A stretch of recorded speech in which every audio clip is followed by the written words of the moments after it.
这是一本通书，所以它的内容偏简单，里面的插图也很漂亮，用来建立基础观念很好用。而且一样的东西，不同的作者会有不同的见解。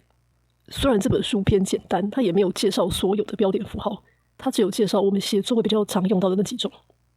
但是它里面也是有提出一些观念是比较复杂的书没有提出来的，所以我觉得还是有读的价值，即使你已经是大人了。第9页在介绍句号的时候，就提供了一个我个人觉得非常有价值的判断方法。我也是有那种写作的时候一逗到底的问题，所以打算来认真的研究标点符号。这种问题通常最大的瓶颈在于，我不知道什么时候应该用逗号，什么时候应该用句号去断句。但是这里给了一个我个人觉得蛮好的分辨方法。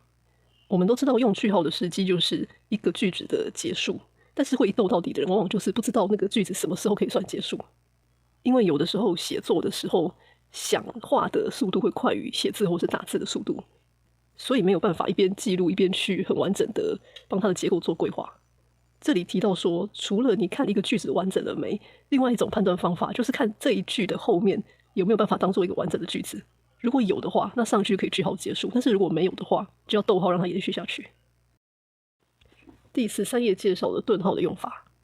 我发现我以前比较常误用的情况是把顿号当成逗号用，就是有一些句子用逗号隔开，有些句子用顿号隔开。但是这里看起来顿号能够隔开的应该是只有词或是语，而不是一个句子。第15页他介绍了分号。分号我觉得是标点符号里面蛮常使用，可是使用方法又比较复杂的一个。他这里介绍了比较常用的6种方法，分别是对等、转折、推演、总结因果、文意一贯、意外。下面会逐一介绍。第一种用法是由对等关系的分句组成的，这种用法上下句会有对称的结构，类似唐诗或是春联这样，但是句子的种类并没有限制，没有规定一定要几个字或是押韵，或者是可以用多少逗号。这本书举的其中一个例子是吃苦的人很多，享福的人很少，国家自然富强。吃苦的人很少，享福的人很多，国家自然衰弱。这个例子稍微有点集权国家的感觉。它的分号上下两句多跟少、富强跟衰弱是呈现反比的，但是不是所有用这个方法的句子都一定要上下是相反的意思，也可能只是举类似的例子。第二种用法叫做转折，上下两句通常会用但是和可是来隔开，表示意思跟前一句不同。它这里提供了2个例句，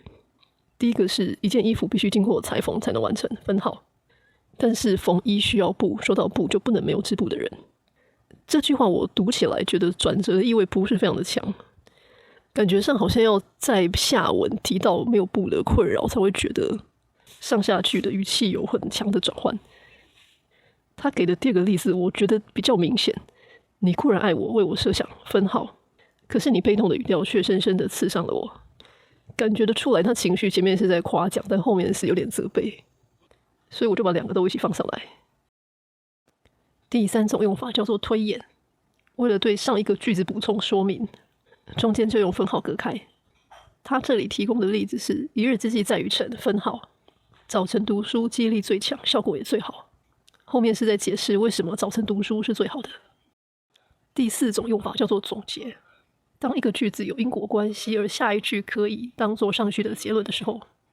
连接词通常会有可见、因此、所以等等，但是并不是因为所以的造句，因为上下两句还是可以各自独立成一个句子。他这里举的例子叫做我尊敬别人，别人也尊敬我，分号，因此没有人轻视我。虽然我觉得别人也尊敬我跟没有人轻视我好像是同一件事情，但是他就是用下句帮上句做一个总结，总结现在的情况。第5个用法叫做一贯，它的定义是文意上是一贯的，但是分号的前后句中本来文意就都会有相关，所以这里我听不是很懂。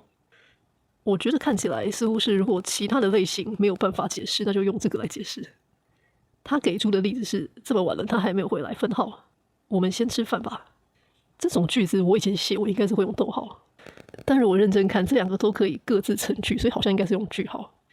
分号的用处就是在这种感觉上好像是逗号但其实应该用句号的情况，就用分号来结束上一句话，但是把下句话连在一起。第6种叫做意外，书里给的解释是在复句中有一个分句是表示意外，但是我看他给的例句我觉得跟转折还蛮像的。它的例句有2个，第一个叫做本来我应该照顾你，分号，现在反而成了你照顾我了。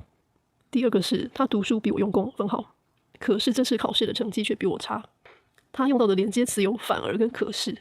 这跟转折那边提供的但是或是可是基本上意思都是差不多的。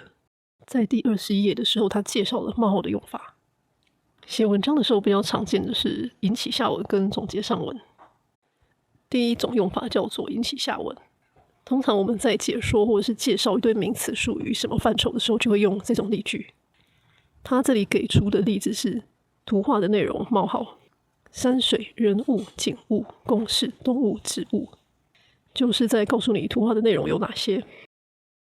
第二种总结上文基本上就是第一种的反过来，上下去对调而已。我觉得跟分号的总结因果也蛮像的，目前不太确定这2个有什么分别。第29页他介绍了破折号，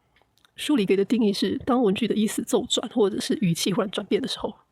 我觉得这个标点在一般的写作中好像不是很常见，通常是在想要语出惊人的时候它才会出现，但是使用上又不能过多，要不然就失去那个划重点的意味了。比较有收获的是，我今天发现原来破折号的上面还是要接标点的，因为它通常是一段文字忽然被打断，所以在被打断的那个切口，原来那句话的标点还是要完成的。它意思转变的例句给了如果我能够力争上游，认真读书，破折号我必须感谢老师的教导。不知道我是不是被洗脑的太深了，我总觉得这个应该是因果句，不知道为什么他会觉得文意有骤转。如果我认真读书，不是本来就应该要感谢老师吗？除非我遇到的老师都是烂老师。另外一个语气转变，他给的例子是今天大家的讨论非常热烈，不知道还有什么高见，破折号糟糕怎么又停电了。这2个例子上一句的逗号跟问号都有写出来，也就是上一个句子还是用他们原本的标点去断句，破折号的出现只是用来提醒读者这边要有一个大转弯了。第31页介绍了删节号，我对这个符号的用法没有什么疑问，我只是突然间发现原来它有6个点，我好像很长一段时间都是只写3个点。不过我自己写作通常是在我觉得很无言的时候会使用这个标点符号，